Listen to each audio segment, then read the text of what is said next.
일상에 바쁜 여러분들을 대신해서 지식과 인사이트를 정리해드리는 매일 독서 매일 인사이트입니다. 오늘은 균형이라는 삶의 기술, 이 책에 대해서 한번 살펴보도록 하겠습니다. 우리가 인생을 살아가면서 최소한의 원칙, 이런 것들은 있어야겠죠. 그런 것들이 없이 부딪히는 매 상황마다 내 마음 나도 몰라, 어쩌란 말이냐 그러면서 잘못된 판단과 행동을 하고 후회를 하고 그로 인해 많은 것들을 잃고 그런 경우 많잖아요. 그래서 오늘 내용은 우리 삶에 있어서 가져야 될 최소한의 원칙, 어떤 측면에서는 가장 실용적인 콘텐츠가 되지 않을까 그런 생각이 듭니다.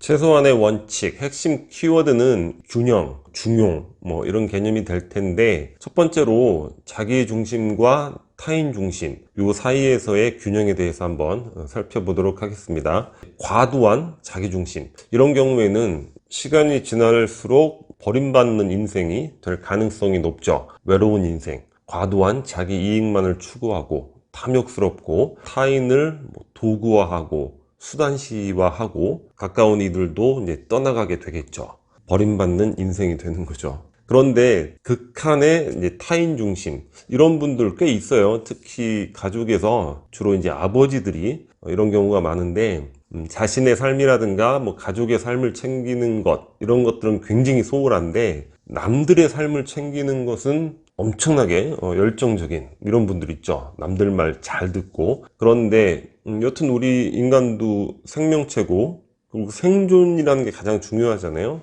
과도한 타인 중심은 생존 자체를 위협을 하게 되죠.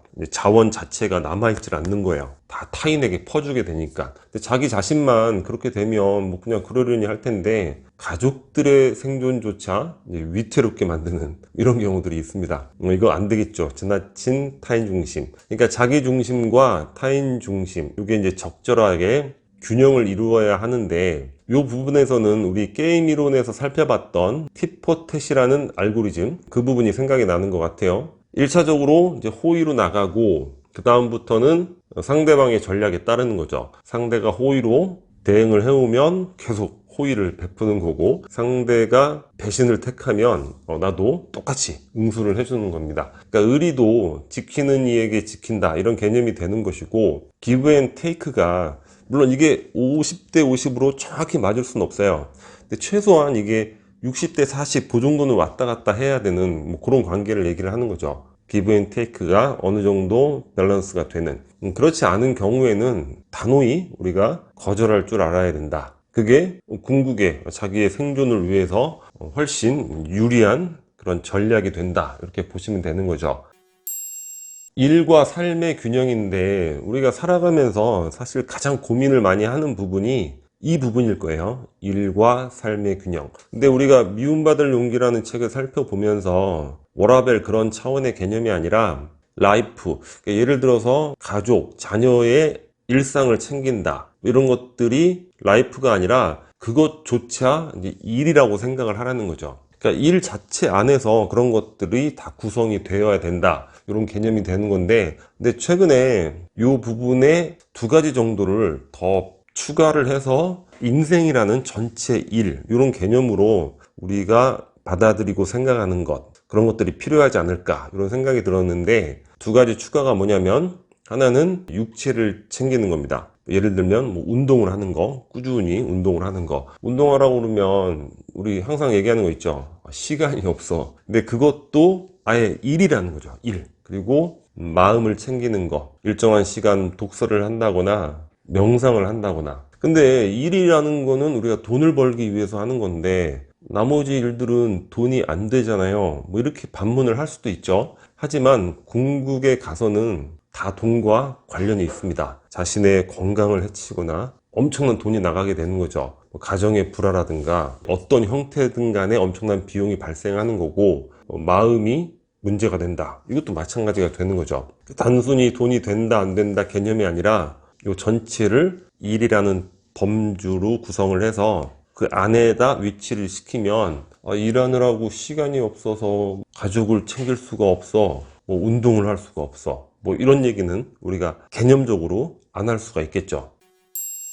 현재와 미래. 최근에 자신의 투자법을 잘 정립하고 발전을 시켜서 일을 안 하고도 한 500만 원 이상의 그 수입을 이제 만든 그런 분이 있어요. 그래서 일을 안 하고 살 수 있다, 뭐 이런 에피소드를 이야기하는데, 그 과정에 이르기까지 자기 가족들은 거의 짜장면도 안 사 먹고 치킨 같은 경우도 1년에 뭐 생일날 이럴 때만 먹었다는 거예요. 근데 그런 이야기를 들으면서, 물론 미래의 안정 뭐 이런 것들을 위하는 것 필요하고 중요한 일인데, 그렇게까지 현재를 희생하면서 살아간다는 것, 상당히 과한 행동이 아닌가, 그런 생각이 들었습니다.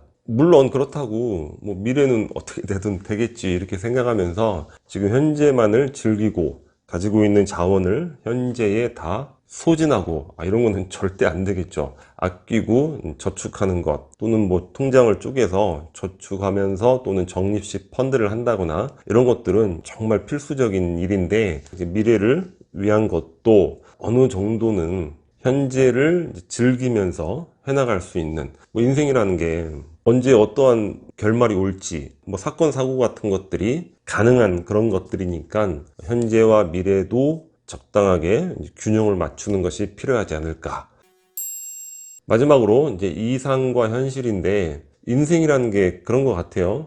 좌절된 꿈과 이상에 대한 비애, 아련함, 페이소스, 슬픔, 한숨, 이런 것들이 뭐 삶이다 이렇게 정의 내릴 수도 있잖아요. 물론 삶에서 이제 하고 싶은 일을 하고 내 이상을 추구하고 꿈을 쫓는 것, 이런 것들은 아름답고 의미 있는 부분인데, 현실을 좀 어느 정도 챙겨가면서 또 이상을 추구하는 것, 그런 것이 필요할 것 같아요. 현실을 완전히 무시하고 나는 한 번뿐인 내 인생, 내가 하고 싶은 내 이상만을 추구할 거야, 뭐 이렇게 해서는 안 되겠죠. 예전에 외국 여행을 할 때 그런 분을 한번 만난 적이 있는데, 택시 기사예요. 근데 본인의 직업은 이제 연극 배우입니다. 연극에 대한 꿈과 이상이 있는 거죠. 하지만 연극이라는 게 충분한 수입을 얻는 그런 종류의 일이 아니기 때문에, 현실에 대한 바탕으로 이제 택시 운전을 하시는 거예요. 벌어서 퇴근하면 또 연극 무대에 가서 연습하고 연극 배우로서의 삶을 살아가는 거죠. 굉장히 인상적이었던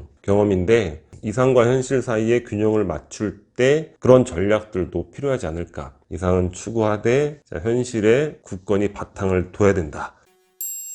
이 책에는 이외에도 다양한 극단 사이에 균형을 추구하는 그런 개념들이 있어요. 이 책은 뭐 내용도 좋지만, 이러한 개념들 속에서 내가 어떠한 최소한의 원칙을 가져야 할지, 그러니까 스스로 그 원칙들을 생각하면서 이제 만들어 나갈 수 있는 그런 부분에 이제 도움이 되는 그런 책이라서 좋았던 것 같습니다.